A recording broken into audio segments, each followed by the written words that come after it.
Thrive Loud listeners, fun episode coming ahead here on Thrive Loud with Lou Diamond. You're about to get a chance to connect with Jackie the Jokeman Martling.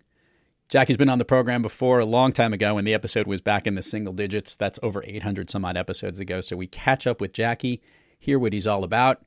Jackie also wanted me to let you know that you can reach out to him. He loves responding to emails and listeners. He's at jokeland@aol.com.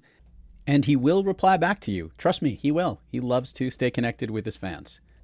And make sure to stay all the way on through the end of the episode because you may get a little surprise from Jackie, a little gift. He shares some of his brilliance with us here on Thrive Loud.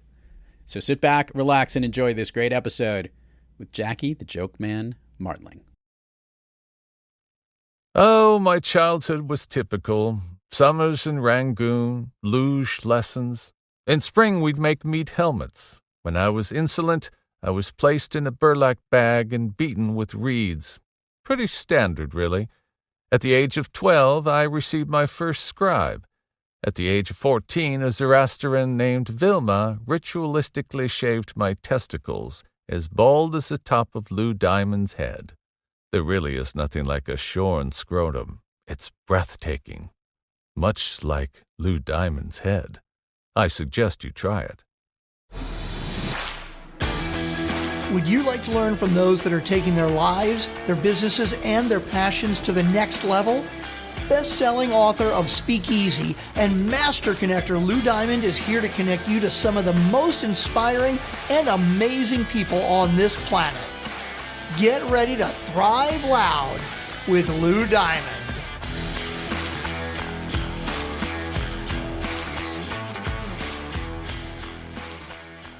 Welcome, everyone, to another spectacular, fantabulous, absolutely unbelievable, you're not going to believe your ears episode of Thrive Loud with Lou Diamond, connecting you to the most inspiring and amazing people that are thriving each and every day. I'm your host, Lou Diamond. Thrive Loud listeners, today we have a special guest. We are going back to one of the OGs of Thrive Loud from when we first started this podcast. I can't believe it. It's like 5 years ago since we did this. Woo. He is a well-renowned comic. His voice is indistinguishable from wherever you hear it. He grew up in the comedy pits of New York, lives in Long Island, was on some show called Howard Stern a long time ago, has also been on comedy stage for thousands of appearances across this lovely nation. He is an author since the last time we had him on the show. He is also now a podcaster. He is soon to be a movie star. We'll hear more about it then. Thrive Loud listeners, the honor is mine. I get to bring you back the great Jackie the Jokeman Martling. Jackie, how are you? That was all so nice, but the one thing that was stood out the most is the word thriving. I haven't heard that word in so long, especially applied to me. And you know what? And I am thriving, so it was nice to hear that. You are thriving above and below the waist, I hear. Well, that now we're talking about the come closer problem, but exactly. Everything is pretty good. I just came from physical therapy. I had a knee replacement 4 months ago, and I'm like new. The bad news is the one that I didn't have replaced is having trouble keeping up with the new one. So, you win some. It's like painting the George Washington Bridge. You get done with one. They just keep, it never ends. Right. But how are you? Jackie, it's good to see you again. This is fun. It is good to see you. Listeners got to know that I actually got to meet Jackie on his radio show in the old Sirius XM studios with other guests who've been on the show, Ian Carr and Jenna Axelrod. We had a lot of fun. We got to read jokes all day long and be fun, and that's how we met. And then Thrive Loud launched, and I got the lovely opportunity for those loyal Thrive Loud listeners to go to his house where he is right now in Bayville, Long Island, where we had lawnmowers. It was 90 degrees out. The wind was blowing, and I had high-tech microphones trying to capture Jackie in that interview, and I was freaking out going, no one's going to hear this.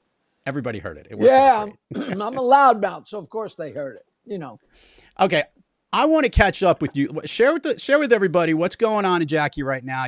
Your comedy, you got so many things going on. Well, you've had a book that came out. Give everybody up to speed. We started, Peter Bales, who's a history professor and also a longtime comedian who lives right in Locust Valley, two towns over. And he was starting out in comedy at the comic strip at the same time as Dennis Wolfberg and Jerry Seinfeld and Larry Miller and all these guys. But he had been a big fan of my band because my band drew so many girls to the shows in Oyster Bay. So he actually knew me from that. I didn't know that. And he dragged me into the comic strip in Manhattan, and I passed, and we wound up, we've been friends for, I guess it's 43 years at this point. So we have a podcast called Stand Up Memories. And it's funny, they asked me to do this podcast at this great place, Tied In Media, Tied In Studios. It's a real great setup. The guy has a lot of money, didn't spare any expense. And they asked me to do a podcast. And I said, I don't want to just sit here and talk about myself. I got to get a guest. And I brought in Peter. We did 24 shows before we had a guest. I mean, we're just talking about the old days and the stories. I mean, a lot of stuff happens in 43 years, And there were many decades where we didn't work together. So we had so much, and now we've moved to a new thing where we're having comics and their spouses, which has been so fun. We had Carrie Carabas and her husband, and we had Joey Cola and his wife, and it's just a whole new prism, and it's just fantastic. We just started season 3, and we're having a great time. There's at least 4 or 5 people watching it, which is really exciting. At least 4 or 5. Right, and I put out my autobiography, which did pretty well, and I still get emails because people are still finding it. I haven't talked to you. The book sold okay because there was a lot of fans that really wanted to see it, and a lot of people bitched at me. Why didn't you rag on Howard? Why didn't you tell more dirt? I'm not a dirt guy, believe it or not. And meanwhile, there wasn't any. Anything that happened on the show, everybody knew already. But the devil's in the details, and I gave all the details, and it was fun. But all of a sudden, a couple of years ago, I got this huge bump in sales, and the publisher called me up and said, wow, what happened? What show did you go on TV? What'd you do? And I said, I didn't do anything. He said, well, you got a great bump in sales. What happened was Howard Stern put out a book a couple of years ago. Yeah. And if you sell a book, if you go to buy a book on Amazon, when you're going to buy the book, underneath it says, you might also like, and none of his listeners knew about my book because he never mentioned it. Nobody knew about it. So anybody that was buying his book, they're seeing it for the first time, and they already got their credit card, and they already got the mouse. So with another click in $14.95, you got Jackie's book too, and it's just boom, boom, boom, boom. It's just, to this day, I have no idea if he has any idea that he, inadvertently helped me, which was really fun. And then a little while later, they put out a joke book, which is, I don't believe I don't have one right here. With the cover is a naked picture of my butt, which is it's actually in the first book, and they said we got to use this picture for the cover of the joke book.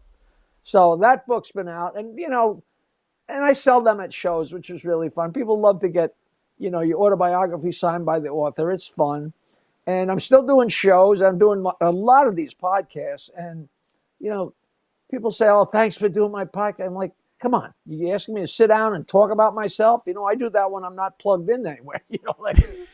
And there's always things that happen. It's my act is just jokes and jokes. That's all I do. But when funny things happen, this was not. My sister called me up and said, "Are you coming over?" And I said, "Yeah." She said, "Will you stop on the way and get some diapers? I have no diapers here." And she's the grandmother of my goddaughter's twins. Okay. Mm-hmm. So I go into Rite Aid, and I looked the girl in the eye and said, "Where are the diapers?" And not being funny, she looked me right in the eye and said, "Adult or children?" Lou, she might as well have put an arrow in my heart. And of course, that's what they're going to say, no matter who's buying diapers. But at the time, I'm like, why don't you just say, are they for you, you old fart? Oh God, it was just. Now, let's bring people. Jackie, how old are you now? You like sharing that? Do you share? 54. Yeah. No, I'm 74. Valentine's Day, 1948. So I know you look great. You still swimming every day? That was one of the things. No, I'm not. Up till 2 weeks ago was the last time I went in. A little chilly out and there. I didn't really swim. I just jumped in. I videotaped it. I should have sent that to you. I just jumped in the water and jumped out with the iPhone going. But up until like a week or two before that, I was, swimming like crazy, especially with the replaced knee. It's the greatest exercise in the world. So I swim. I live right on the water, and it's just, it's really a heartbreak at the end of the summer. It's not the end of the party and the end of the beer and the end of the to me, it's the end of the swimming season, which kills me. Yeah. But so this is a question I wanted to ask for those who are familiar with Jackie, and we'll get to this on the show. I'm certain. Whenever Jackie tells a joke, he will laugh along with you, and you have this incredible memory. I think it's great that the name of your show has memories in it, because your ability to recall jokes is almost. I would hate to say this, but you're on the spectrum with it, because I there's get nobody on the accused. planet that could do what you do. People say to me, "How do you remember all those jokes?" And I tell them, that's the only thing I know.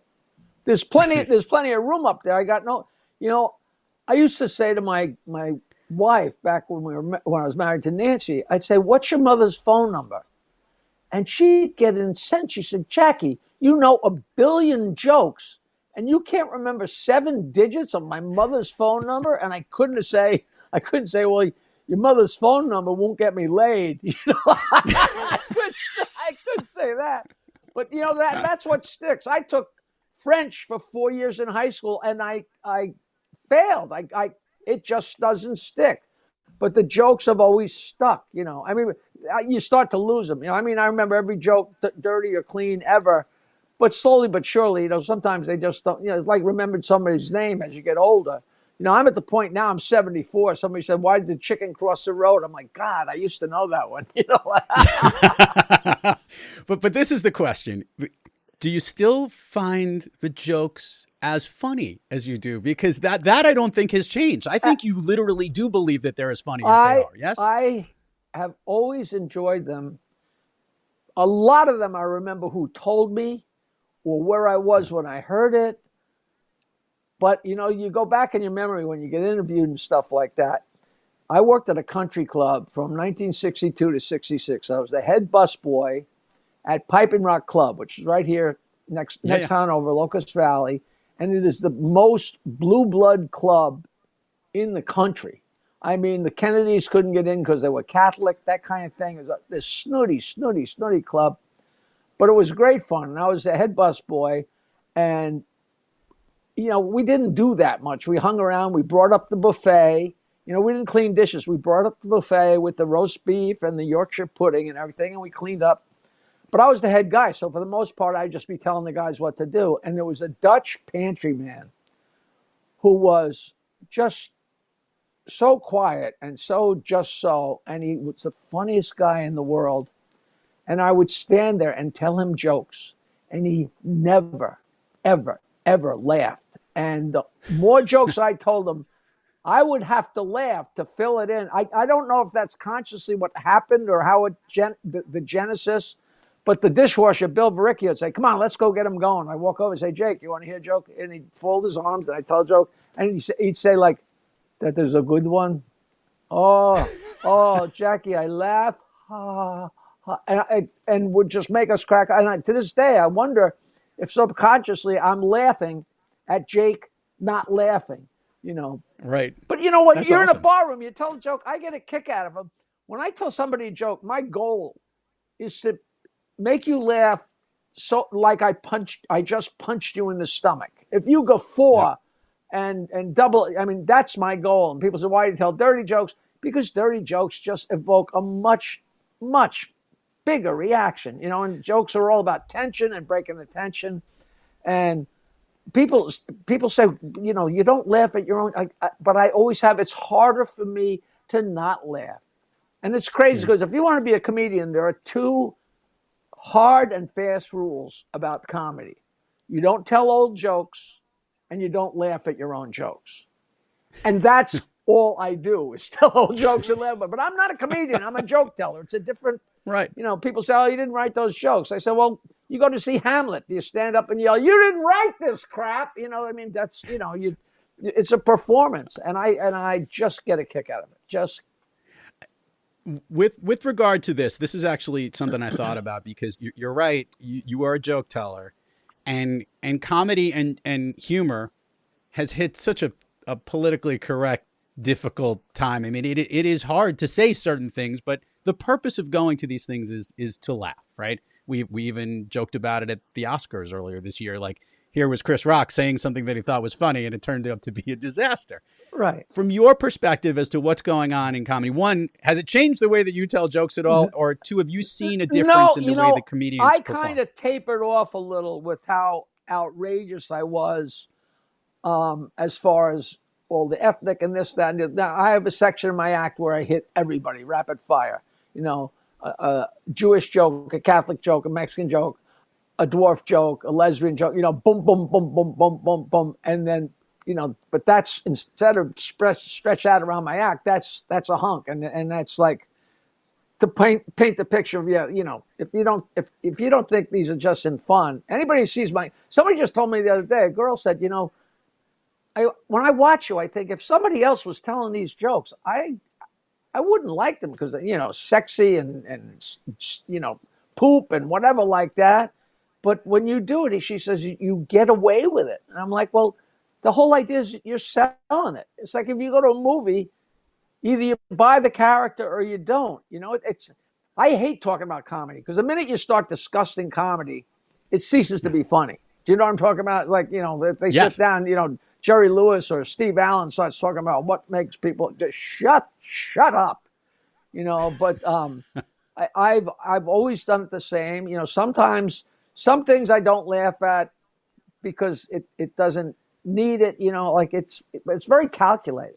People say, "Oh, why you go up and just rattle off all that stuff?" I'm not rattling off anything. I'm working theoretically from a script. Not really, but I know exactly what jokes I'm going to tell.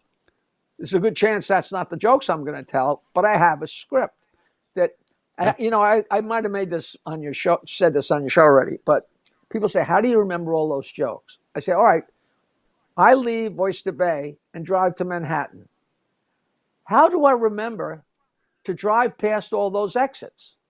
Of course, they're on the way. And I have all these jokes that are on the way. Now, at any point, I can get off an exit and go over here and tell 14 different jokes. And I can either come back in where I got off the expressway, or if I know I've killed some time, maybe I'll come in, instead of coming in Glen Cove, I'll come in the Cross Island. It's hard to explain, but they're up there and I can veer off if I want. I mean, you might come to a show and see the exact same show the next night, or you might see one that's not even close. It's fun. It's interesting to me, And I love how you said your goal is to make everybody laugh so that it's punching them in the stomach. Because I actually think that what is so amazing is that as your jokes progress, your laughter at the jokes actually picks up along the way. It's almost like in a staccato format, and then it gets longer and longer as the show goes in. Yeah. And I don't know if the last joke was more funny than the first, but I think it might be the buildup. Yeah, you just gain steam, and it kind of gets, my act at this point kind of gets dirtier as it goes along. I got 6 CDs that came out. Somebody has told me everything's been taken off a podcast, off of what's it called? Spotify and Pandora. Somebody said, why did your stuff get yanked? And I asked my record company guy. He said, no, they're yanking everybody's stuff off. There's a big war with the comedians. I'm so out of the loop. I don't care. But but I put out 6 CDs. And this you talk about a memory or a work ethic. I was on the Stern Show working 5 days a week from 6 until 10 or 6 till 11. And still doing gigs at night. And I put out a CD that was 78. My CDs are 78 minutes because that is the maximum amount of time you can have on a voice CD. At least that's what it was in 1992 or 93. So I filled it with 78 minutes of jokes. Okay. Then I wanted to do another CD. So working as a headliner and selling out shows, I had to get rid of the 78 minutes from the first CD and replace them with the 78 minutes of the next CD. You know what I mean? Flipping them over and getting to the point where, all right, now I got a brand new act, and record it. And then I had to get rid of that. I did that 6 times. Like got rid of 80 minutes of jokes and replaced it with completely different. And these, you can't just get away. These are jokes that are killer jokes. So I have 6 CDs that are it's 6 times 78 minutes. I mean, it's crazy. And we sell them on oleo.com. You download all 6 CDs for like $20. I mean, we sell a lot of them. It's and it's really weird because theoretically, if you look at it silly, when you get to the 6th CD, you're hearing the jokes that if I was standing telling you jokes at a bar, this would be after 6 hours. This is the jokes I would get to. But of course, that's not how it works out. And you hear more and more and more and more new ones. So now, what I do in my act, I don't change my act much. I just have the very, very, very best of all those years. And of course, since the last CD, you pick up a few new jokes and they wind up in your act. And I never get sick. I was telling somebody yesterday that, talking about dirty jokes and not so dirty jokes. And it's so funny. You know what you can get away with? Shit. You could tell anything about shit. Because as offensive as that should be, it's not, because everybody goes to the bathroom. It is not, it doesn't offend because it can't. It goes right across the board. I don't care if you're a midget or an Eskimo or a priest. You got to sit there and do your poop, So it's not, it's something that it's just ridiculous. So I did a show at the Iridium in Manhattan, and I was with Mark Hudson from the Hudson Brothers, who's just a great character. You might know him through Ian. You've had him? Through Ian, yeah. He's so good. We've connected. He's great. So, and he did a show called Thursdays on the Hudson at the Iridium, and he'd have different guests. And he had Billy J. Kramer from the end of the Dakotas, the guy. And whenever I go to the Iridium, I always wound up getting up and telling jokes. I got up and told some jokes, and the place is packed, and we had a great time. I went in the back in the green room with Mark and Billy, and we're laughing. And I came out afterwards, and the place was still packed. And a guy comes up to me and says, Jackie, I know that you've been besieged forever and ever, but I got one. I really want you to hear it. I know you know it, but just in case, I want to try it on you. And I said, listen, of course I want to hear your joke because I've been listening my entire life. I'm the last guy standing in the bar when people are telling jokes, but I listen and listen and listen because you never know when you're going to hear a new one. And they added it to the pile. This guy told me a joke. Lou, this is a true story. He told me a joke that's so dirty that I can't use it in my act. Because it's like, oh, and you can't have a joke that people have that kind of reaction to because you can't lose them. They got to be there for the setup of the next joke. That's why I do very little jokes about like Jesus, because somebody will laugh, and then if they have a second thought about, oh, is that blasphemy? And they miss the first 2 words of the next joke, I've lost them. So it's got nothing to do with religion, or it's just what works in my act. So this joke is so dirty, I don't use it in my act. Once in a while, I pop it in to see if I'm right, and I'm right. They're gone. But you can tell the joke on AM terrestrial radio, and you can tell the joke to your kids, to your grandmother. Imagine fitting all that criteria. You can tell it on AM radio, you can tell it to kids, but it's too dirty for my act, okay? That's crazy. A girl calls the doctor, says, Doc, I got diarrhea. Can I take a bath? And he says, if you got enough. And kids go nuts. That's a poop joke. But it's so disgusting. People are like, oh, and they miss the next joke. I've told that on the radio 1,000 times. I hugged the guy. He said, oh, no, you're lying. You heard. I'm telling you, I never heard that before. If people finally tell me a joke I haven't heard, and they think I'm lying, But isn't that a classic? I love it. And that's the thing, is that you can make as dirty as it could be. You could still make it deliver. This was what I thought about the other day, and this goes back to last week, listeners. We're recording this in mid-November, and Jackie shared with me something via text, and I went on to it, and I said, if you were to have told me 2 years ago, let alone 2 months ago, that Jackie would be trending on TikTok, I would say you were crazy. But this was one of the funniest messages. Lou, you got to go check out this video. You won't believe it. And it's spreading it like wildfire.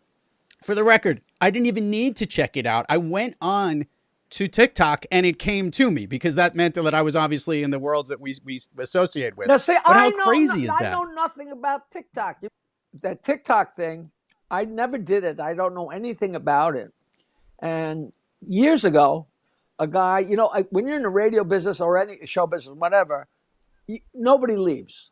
I meet somebody in Chicago, and 5 years later, I meet him in L.A., and 3 years later, he's in New Orleans. And, hey, remember me? I was the general manager in Philadelphia, This guy said, hey, I got 3 channels, 3 stations here in Phoenix. Why don't you do some jokes? And I've done jokes for so many radio shows and so many in every different kind of way. I said, all right, here's what we're going to do. I'm going to do 1 joke a day, okay? Right. Jackie's 420 joke. You put it on your stations at 420, and then somebody knows there's going to be a joke at 420. It's only 1 joke, so they don't have to worry about lists, because people try to remember every joke you said, and they remember none. So they know they can just listen to 1 joke, and then I tell you the joke. Lou listen to this joke and say, wow, that's great. Where'd you hear that? I heard Jackie on WLLL at 420. It's 420 joke, and it immediately, all the stations were doing great. And I did it like this for 3 or 4 months. And then, of course, the pandemic hit. And all the stations took a crap, the whole thing. So then people tell me about it. Well, then you were doing it on Twitter. That's what I remembered. You had it on Twitter for 20, right? Well, what I was doing was I was putting jokes on Twitter for like 15 or 20 years. A joke every day, but a text joke. When this guy asked for the joke for the radio stations, believe it or not, it's easier to make an iPhone video and send that than to make an MP3. So I put them all on video, and he would take the audio and put those on the radio station, and sometimes he'd put the video of the joke on his website for the station. Now, this is terrestrial radio, so it's got to be clean enough for radio, okay? So then somebody says, you should put some jokes on TikTok, and it hit me that I had all these jokes without the name of the station, without me talking about me, without plug, just me giggling, telling a joke, and giggling. The perfect thing. So I started putting them on TikTok, and somebody hear one, and they go hear the next one, and they go back and listen to this one. So they all grow in stature. And it's funny how, some have 13,000 views, and some have 2,000 views, and some have 40. And I don't know if it's got to do with how good the joke is or just how it hits people. But it started getting crazy, and I started getting, this always happens with me. Back when I started 922 Wine, my dial joke, and originally they told me you got to clean it up; it's too dirty. But it was 1979, which at that point they were just starting with the cable TV, and all of a sudden, instead of the Andy Griffith Show, you're sitting with your mother watching HBO, and there's bare tits on the screen. It's like the world changed. So I made it dirtier and dirtier. So that's what I've been doing with TikTok. When I ran out of all those jokes I had already done, I'm making them dirtier and dirtier. They don't censor you. I mean, they don't yank the jokes. They mute the jokes. And I got muted for using the word masturbate, and I got muted for using the word dildo. Now, those are not 2 inherently really dirty jokes. So I'm like, wow, I better watch what jokes I use, and be very careful with anything. I don't hardly put anything religious, You could say nun or priest, but, I guess. Because I never know. I just floated out there. So far, I haven't been censored again yet. But I changed the stuff, and it's just ludicrous. Of course you can't say shit, but you can say poop, And I put this filthy, filthy joke on. It couldn't be any dirtier. But I changed the words. The girl goes into the drugstore, and she says, I need to buy a dozen condoms. And the guy behind the counter says, oh, you don't want to have any kids? She says, no, my boyfriend doesn't want to get poop on his rocket. Which is so dirty, but it floated right by. And it's so many of these things. I just, poop on his rocket. I mean, but those aren't dirty words. So if you're just doing a machine that's scanning for dirty words, which it's just so fun. So I've been doing. Well, it doesn't even have to be dirty words, Jackie. Listen to this. On 2 days before Election Day, we said something along the line like, hey, it's Election Day. Go out, and get ready to vote, and also have the conversations about, with my new book, Speakeasy. We spoke about it, and it got bounced from Facebook because Facebook was trying to avoid the words vote or political or promotion. So they actually have the ability. That was electioneering. Right. Yeah, exactly. So they didn't want to push anything like that. So they do have the ability to kick it out. But that is really funny that gets through. Mine doesn't get through, but yours does. Yeah, I mean, and I switch and I put my toe in the water. But I'm worried because, what if they censor one more and it's 3 strikes, you're out? Who? No, but I don't think you have to worry. Here's why you don't have to worry. Let's think about it. From the guy who created a dial-a-joke line, not a telephone line, which probably still works today, yes, to CDs, to cassettes, to albums, to obviously to books, to videos, to radio, terrestrial radio, to streaming, to podcasts, to freaking you're on TikTok. Are you the king of all social media? I don't. No, that would be so unfair to say because I know nothing. I go on TikTok. I know exactly enough. Just like I edit my CDs and I have SoundForge and I edit them on my computer. But I don't even have a CD player anymore, Jackie. I wouldn't even know where to play it. I'm talking about 25 years ago. I learned exactly enough to be able to do what I do. I mean, there's so many bells and whistles on these things. I don't know, I don't even know how to put a picture in a Word file, but I learned just enough. But, people said that all these jokes are being yanked off of Pandora and Spotify. So I have all these phone calls I made to this very, very David Feldman. Do you know that name? Yeah. Oh no, you sent me the files before. Right. I'm only through that. I have very cool stuff. 120 phone calls to him, and they're all between 8 and 15 minutes. So I'm just going to put them all on YouTube and say, listen, if you're looking for jokes, here they are. I mean, they're already up there, but I didn't really call attention to them that much. I got so much crap in here. I just hope. Hold on, I'm gonna do this right now. I want people to see this because I've actually had the pleasure to be there. Jackie is right now in what we're calling the Jokeman studios, if you would. This is an attachment, detached from his home out in Long Island. He's gonna run around. It's a garage. It's a garage, yeah, which is detached. Right. Everything you see here is jokes. He's got binders of files of everything that you can imagine, and he literally has like. From scripts from back in the days when he was on the Howard Show to jokes everywhere. I mean, it's incredible. And the litany of information in here. And I keep telling him he needs to up his insurance. Yeah, it's crazy. There's Billy Joel and there's Willie Nelson. All kinds of crap. A Don Martin cartoon he made for me, like the old joke wheel.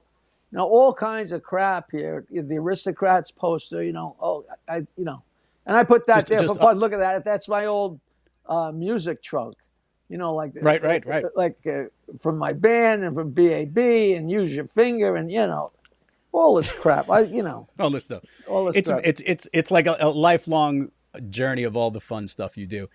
This is what I want to do. I want to do 3 things left on this show, Jackie. I want to do a plug section here. I want to you can share with everybody who doesn't already know, but you can share all the things you got coming up and some of the things you got going on right now.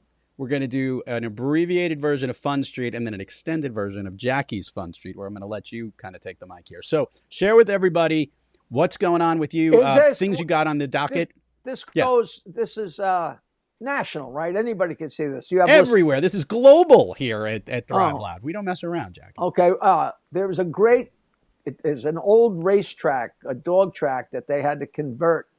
And now it includes a comedy club or a performance club. And it's December 9th. I'm at the PBKC, which is the West Palm Beach Kennel Club. But it's a great... Oh, I know where that is. Have you ever seen it? And it's a terrific place. It's right by the airport. Right by the airport. I know exactly where it is. I was there last year, and we sold it out, and it was great. And it might be sold out already, but there are so many New Yorkers and so many old fans and friends of mine. So if you listen to this, please come to the show. You'll love it. It's a great place, and Pat, the owner, is just a hoot. So that's a great gig. I'm also doing a thing at this big fancy Elks Club in Brigantine, New Jersey, but that's sold out already.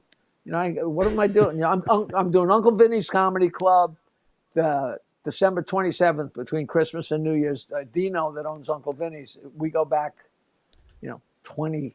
Everybody I go back 20 years with all these people.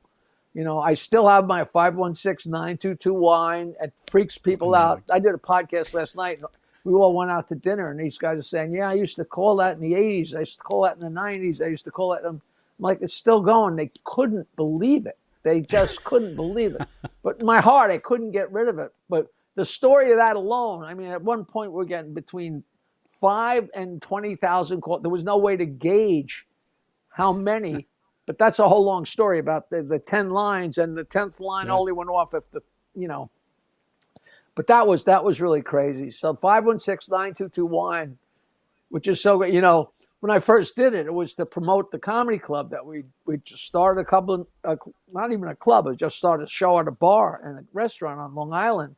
But it was unheard of at the time. How are we going to advertise? We have no money. I said, I'll get a phone number, and I'll put on a joke, and then tell them where we're going to be, and then tell another joke, which is television, which is radio. Yep. Content, commercial, and it got busy immediately.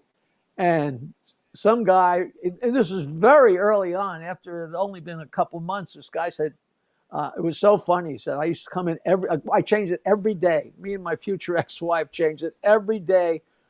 For 7 years, it was different every day, 7 days a week, which is hard to, and when we weren't living it, this was in the attic of my mother's house, and Nancy would go over there and go upstairs and change the 1 minute tapes, the 1 minute cassette. Oh God! I used to do more in one day than I do in a month. All the newer listeners are like, "What do you mean? What's a tape?" Yeah, I know. The other day, somebody said, "What's a dial tone?" I'm like, "Holy crap!" Oh, I know. So it's insane. So this guy says, I would call 922 wine every day, and I'd come in and I'd hit my secretary with a joke, and and she thought I was so cool because every day I'd crack her up. And he said the other day I walked in. You know what? I'm calling it now. I'm doing it now. But he said I walked in and started to tell a joke, and she finished the joke. And she said, I heard about that fucking phone line. That's where you get 516-922 wine, right? Okay, so here we go. Listeners, I'm dialing it in now because I was curious. Let's see if we got it in here. Let's see if he picks up. You think he could pick up? Here we go. A guy goes to visit his friend at work. He says, man, your new secretary's hot. His friend says, you know what? She's a robot, and you can fuck her. Go ahead, take her in the closet. The guy takes you in the closet, and all of a sudden you hear, wah! His friend says, I forgot to tell you, her asshole's a pencil sharp.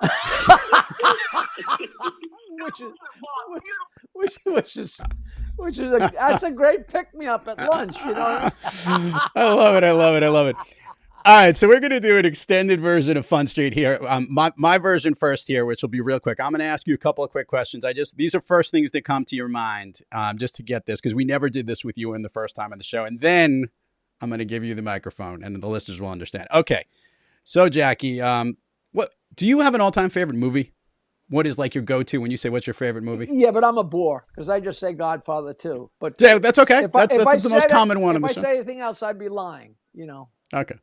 Godfather, you like 1 and 2 or both together? I love them all, which is appalling because it's murder and horror, and they're horrible people. It's like loving The Sopranos. How can you love this? Right. Even Seinfeld, none of those people are likable, but it's just so good, And you look at Godfather, you could freeze frame any frame of that movie, and it's a postcard. I mean, it was just so great. There's a guy. What the hell's his name?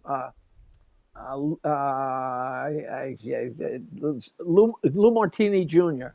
His father was Lou Martini, and he was going to play Luca Brasi. And the day before they were going to film, that's his first scene, his father died. And so Luca Brasi, they had to get a different Luca Brasi. And meanwhile, Luca Brasi, who's swimming with the fishes. Yeah, you can't imagine anybody but that guy being Luca Brasi. Guy doing it. But that's so true. So your favorite song that you love to play as a performer when you performed? probably Butch's song. And Okay, cool. I play my own songs, my own Right. music, and that's probably my favorite. But I always, we came home to New York in 1972, and I said to my buddy, I said, listen, I want to play songs and tell jokes. I said, but I want to play original songs, and if they don't like it, to hell with them, because otherwise, if you play two Rolling Stones songs, that's the ones they're going to request. I said Exactly. let them be stuck with our songs, then they'll have to request their favorites. And we did that, and I just have always enjoyed singing them and playing them. And our songs go from, some of them were really romantic, nice songs, and others were, the pot song that Howard played all the time, and the beer song, it's just crazy. Pot, beer, love. Right. All you needed was a swimming song. Right, and I went back to in 2007 with these incredible players that I met at the Les Paul show. And I actually made an album out of my old songs. And it started, you've heard the song, I'm Smoking Pot, I Got My Dick Out, that stupid song. And when we recorded that, they said, God, you're fun. You got any other songs? And I'm like, well, I just happened to have a few on the truck, you know what I mean? So we dug out my songs from 20 years ago and made an album, which is, God, now you're going to have me crazy. Because, No, I won't. I'll get you to the speed round. We'll have more fun with this. Ready? Okay. A favorite food that's not a dessert. If I had steak the night before, it's chicken. If I had chicken the night before, it's steak. Do you know what I mean? If I haven't Chicken had or it in a steak? while, I love lamb. You can't have a favorite. I don't think All you'd right. have a favorite. I used to come home after a track meet, and my mother would have a meatloaf waiting for me, and she couldn't cook. My mother. I used to tell people my mother has 2 recipes, and they're both baked chicken. Sometimes she puts on salt and pepper, and sometimes she forgets. Okay, those are 2 recipes. But to this day, meatloaf puts me over the roof because it's nostalgic, blah, blah, blah, I like it. a shrimp cocktail, but all the things, it's a cornucopia. You have the variety of life is what Yeah, you like. yeah. Okay. Favorite dessert? Do you have one that's like your go-to if you can have a sweet, what it's going to be? I really love ice cream. What used to be my ultimate favorite in high school was Boston cream pie, which I never ever had. And I saw one at the store the other day, and I'm like, Jackie, of course they still have that. But I love carrot cake. I love them. If I just had carrot cake, I wouldn't say carrot cake. But I didn't order Understood. dessert last night at dinner, and the guy next to me ordered carrot cake, and I could still taste it. You know what I mean? So. An activity you wish you did more of.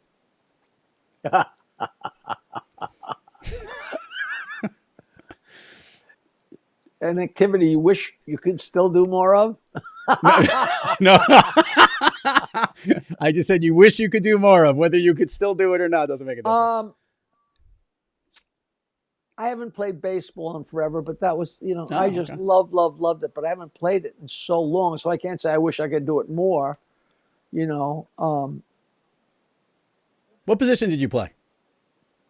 When I only played baseball like in Yeah, like a little kid baseball. beer leagues when I was a kid. It's funny when I was a kid, Little League was brand new. We went down to the schoolyard and played and chose up sides and blah blah, and all of a sudden they started this thing called Little League in like 1955 or 56. But it was like, I guess the kids were like from 8 to 12.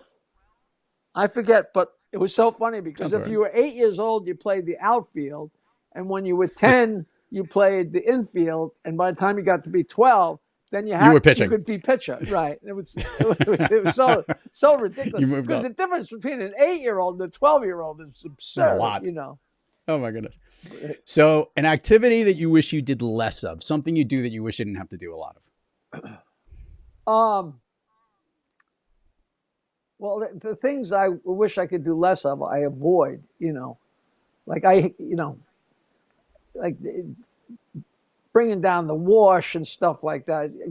I don't. Okay, that's a good one. Laundry. Very good. I don't do my own lawn or anything like that. It's so funny. You talk yourself into. You put out the garbage twice a week, and with my girlfriend, I just started this thing because I just hate because it's they used to call it when we were busboys and waiters. It was called a lazy man's load. You'd load your tray so huge, full of crap, so you wouldn't have to make another trip, which is ridiculous. Right. It's called lazy man's load, but it's not lazy. It's just to save it. And I would always try and carry both garbage cans on the one trip. And if they're really heavy, it's a pain in the ass. And I would say to my girlfriend, the joys of home ownership. And every time it makes me smile now, because it is not a joy. It sucks. But if it makes you smile, but you can't take out the garbage less, That's true. It's a good point. I Last can't say I should wash my car less, because I have never washed my car in 40 years, which makes every girlfriend crazy. I'm like, why would you wash it? It's going to get dirty, like. Some people like to be in a clean car, Jackie. Oh, please. All right. Last question for you here. If I could snap my fingers and Jackie the Joke Man Martling could be anywhere in the world, where is he?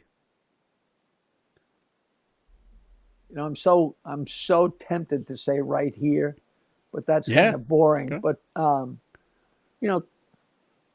the beach, like in Hawaii, something like that. But okay. But the great thing about traveling is you get to come home.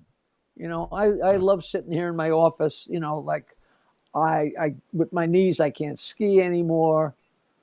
But what? Change that to sitting in the St. Marco Plaza in Venice. Oh, okay, there you go. I don't drink anymore, but sitting there and having a glass of wine with the pigeons and the tower. Yeah. Just I like it. Big fan of Venice. Every time there's a movie in it, I like it. Yeah. Yeah. Like I was there. I was there. I know that pigeon. All right. So here's what we're gonna do, listeners. We have a special thing here. I told Jackie, I go, Jackie, the mic is yours. Run off, Jackie. You get 5 jokes to tell our listeners. There's no holds barred. Be yourself, which you always are, and I think our listeners will love it. So the microphone, Jackie, is yours. So a girl goes to the gynecologist, and she says, Doc, I'm freaking out. I keep finding postage stamps from Costa Rica in my vagina. And he examines her. He says, lady, those aren't postage stamps. Those are the stickers from bananas.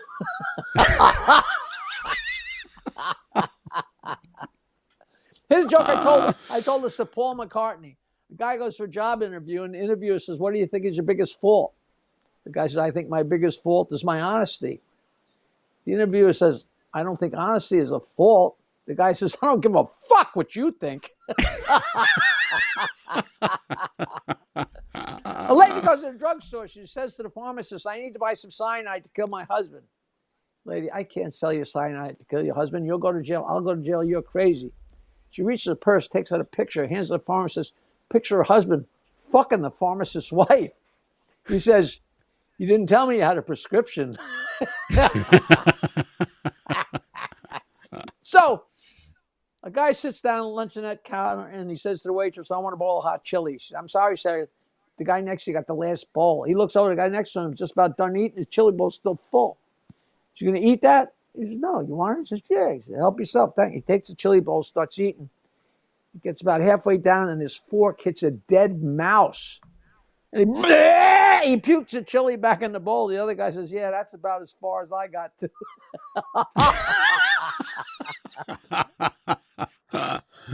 One more. The old couple's in the living room. The wife turns to her husband. She says, let's go upstairs and fuck. And he says, I don't know if I can do both.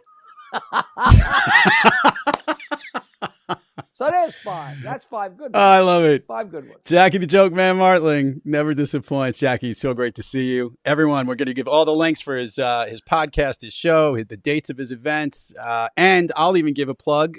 Jackie will be back we'll call it mid-2023, in April, with a special announcement and another special guest we'll have on here for a big release coming out in the springtime. Well, you can tell them. They did a documentary on me called Jokeman, and everybody seems to really, really love it. And of course, it was done just before the pandemic hit, which just, God, what that thing didn't do and is still doing, Yeah. But I'm not one to cry. And special kudos to my dear friend and my ex-radio partner, Ian Carr.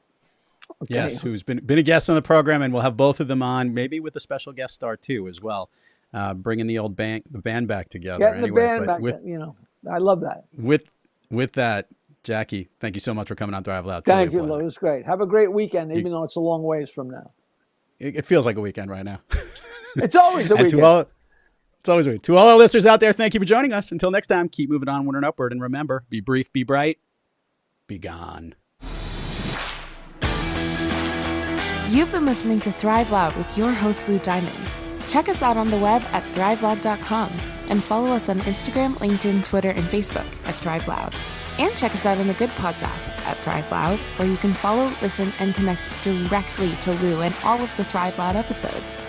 Thanks for listening.